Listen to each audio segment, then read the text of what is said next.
তো hello guys, outbreak কোম্পানির episode number 4-এ আপনাদের স্বাগতম। যারা এর আগের এপিসোডগুলো এখনো দেখেন নাই তারা আগে সেই এপিসোডগুলো দেখে আসুন। তো এপিসোডের শুরুতেই আমাদের দেখানো হয় শিনিচি মিউসেলকে দেখার জন্য আসে।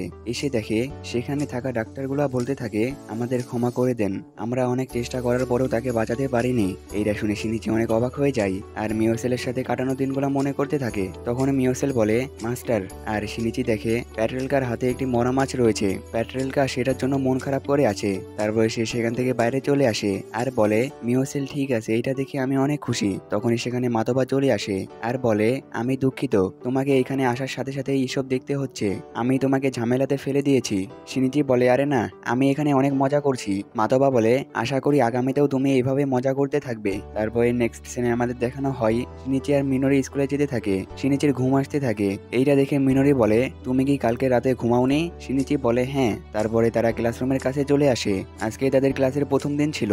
রুমে ঢুকেই দেখে সবাই নিজের স্ট্যাটাস নিয়ে একে অপরের সাথে ঝামেলা করছে। মিনোরি এটা দেখে সবাইকে বলে, তোমরা শান্ত হও, তোমাদের ক্লাস শুরু করা হবে। কানাও শিনিচি তোমাদের স্কুলের প্রিন্সিপাল আর আমি তার অ্যাসিস্ট্যান্ট। তারপরে শিনিচি ক্লাস শুরু করে। তারপরে নেক্সট সিনে আমাদের দেখানো হয় 1 মাস পরে মিওসেল আসে। শিনিচি তাকে স্বাগতম করে। তারপরে তারা অফিস রুমের কাছে যায় আর মিওসেল রুমে গিয়ে দেখে পুরো রুমে বই পড়ে আছে। শিনিচি বলে, এই রুম অনেকদিন ধরে পরিষ্কার করা হয়নি, সেই জন্য এরকম হয়ে আছে। মিওসেল বলে, আপনার চিন্তা করার দরকার নেই, আমি পরিষ্কার করে দিচ্ছি। তারপরে সে গোটা রুম ভালোভাবে পরিষ্কার করে দেয়। শিনিচি তাকে ধন্যবাদ জানায়। মিওসেল তাকে স্কুলের সম্পর্কে জিজ্ঞাসা করে। শিনিচি বলে, স্কুল অনেক ভালো চলছে, সবাই অনেক ভালোভাবে পড়াশোনা করছে আর খুব তাড়াতাড়ি সবকিছু শিখে যাচ্ছে। মিওসেল বলে, সবকিছুই আপনার জন্য, আপনি অনেক ভালোভাবে পড়াতে পারেন, আমিও আপনার জন্য পড়া শিখতে পেরেছি, আমি আপনার এই উপকার কখনো ভুলবো না। তারপরে সিন শিফট হয় এবং আমাদের দেখানো হয় শিনিচি স্কুলে থাকে। শিনিচি বলে, আজকে স্কুলে ওটাকু কালচারের প্রথম ক্লাস হবে। শিনিচি বলে, শুরুতে আমি তোমাদের কিছু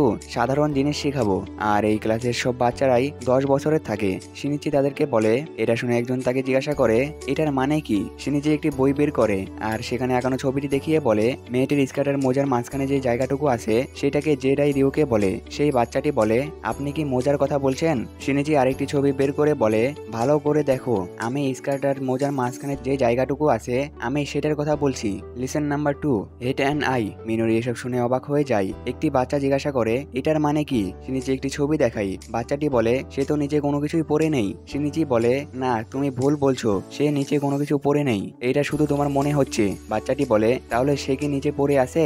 শিনিচি বলে, এইটা তোমার উপরে নির্ভর করে যে তুমি তাকে কিভাবে দেখছো। তারপরে শিনিচি লিসেন নাম্বার 3 শুরু করতে যাই, তখনই মিনোরি সেখানে চলে আসে আর বলে, এই লিসেন একতরফা হচ্ছে, এখন আমাকে পড়াতে দাও। তারপরে মিনোরি পড়ানো শুরু করে। মিনোরি বলে, প্রিন্সিপাল একটু বেশি কঠিন জিনিস পড়াচ্ছিল, সেই জন্য এখন আমি তোমাদের পড়াবো। শিনিচি বলে, আমি একটু বেশিই করছিলাম, আমার মনে হয় মিনোরি তাদেরকে একটু সহজ জিনিস শেখাবে। তখনই মিনোরি বয়লাভের সম্পর্কে পড়াতে থাকে, যেখানে 3টি ছেলে একে অপরকে ভালোবাসে। তখনই শিনিচি সেখানে চলে আসে আর বলে, তারা এখনো বাচ্চা, তুমি তাদেরকে এগুলা কি পড়াচ্ছ?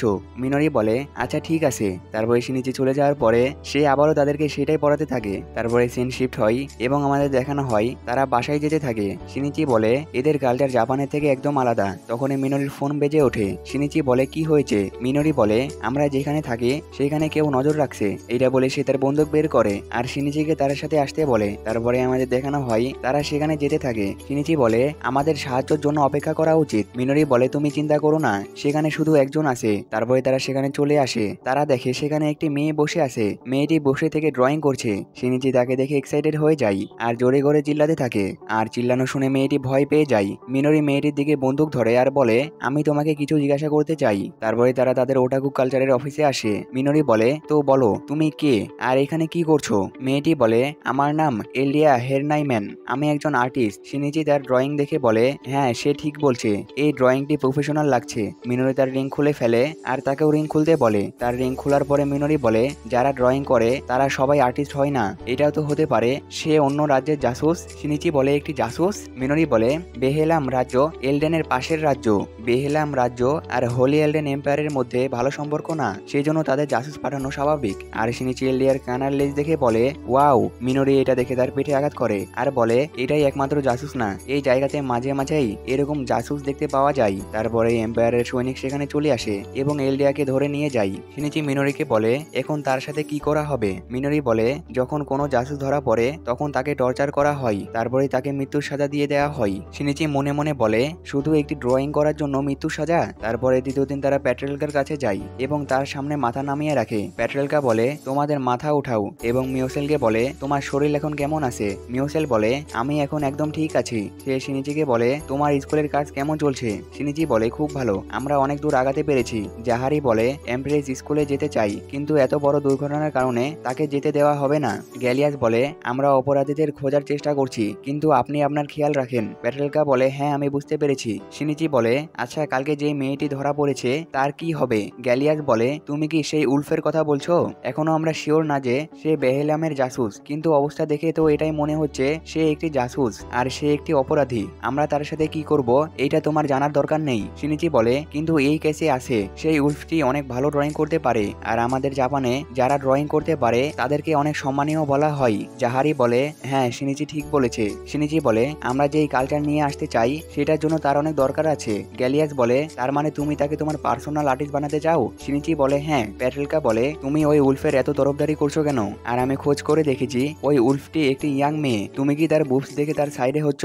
তার বুবস কি এতটাই বড়?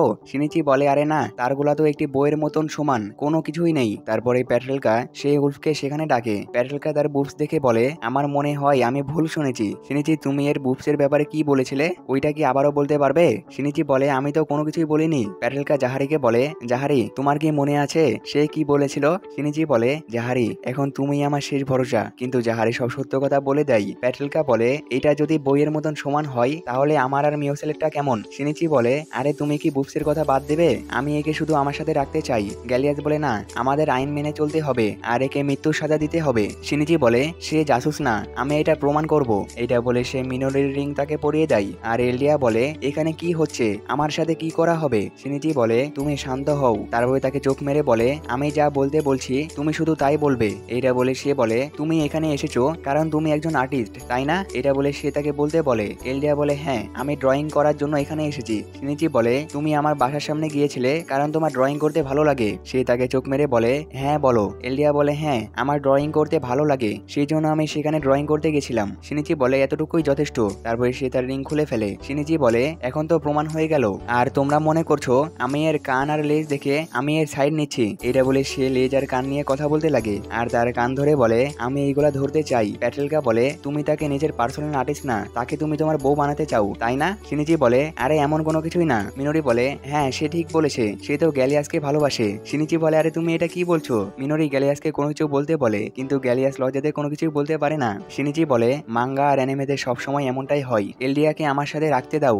গ্যালিয়াস বলে এটা তুমি কি বলছো, এইটা করা ঠিক হবে না। শিনিচি বলে আমার কাছে একটি প্ল্যান আছে, আমরা তাকে দিয়ে বাহালামে ভুল তথ্য পাঠাবো আর বাহালামকে আমাদের ইচ্ছা মতন চালাবো। গ্যালিয়াস বলে এইটা তো অনেক ভালো বুদ্ধি। প্যাট্রেলকা এলডিয়াকে দেখতে থাকে। শিনিচি বলে সে একটি নন হিউম্যান, সেই জন্য তুমি এখনো তার উপরে বিশ্বাস করতে পারছো না? প্যাট্রেলকা বলে না সেই জন্য না। তখনই মিওসেল কান্না করতে লাগে। প্যাট্রেলকা এটা দেখে বলে তোমার কি আঘাতপ্রাপ্ত জায়গায় আবারও ব্যথা করছে? এটা বলে সে ডক্টরকে ডাকতে লাগে। মিওসেল বলে তার কোনো দরকার নেই আর শিনিচি তার এইসব দেখে মুসকে মুসকে হাসতে থাকে। প্যাট্রেলকা এটা দেখে লজ্জা পেয়ে যায় আর বলে আমি এলডিআরকে শিনিচির সাথে থাকার অর্ডার দিলাম। তারপরে শিনিচি এলডিয়াকে রিং পরাই আর বলে এখন থেকে তুমি আমার সাথে থাকবে। এটা শুনে এলডিয়া খুশি হয়ে যায় আর শিনিচিকে জড়িয়ে ধরে। জড়িয়ে ধরার কারণে শিনিচির অনেক ভালো লাগে আর এটা দেখে প্যাট্রেলকা অনেক রেগে যায়। আর এখানে এপিসোড শেষ হয়ে যায়। দেখা হচ্ছে নেক্সট এপিসোডে। আল্লাহ হাফেজ।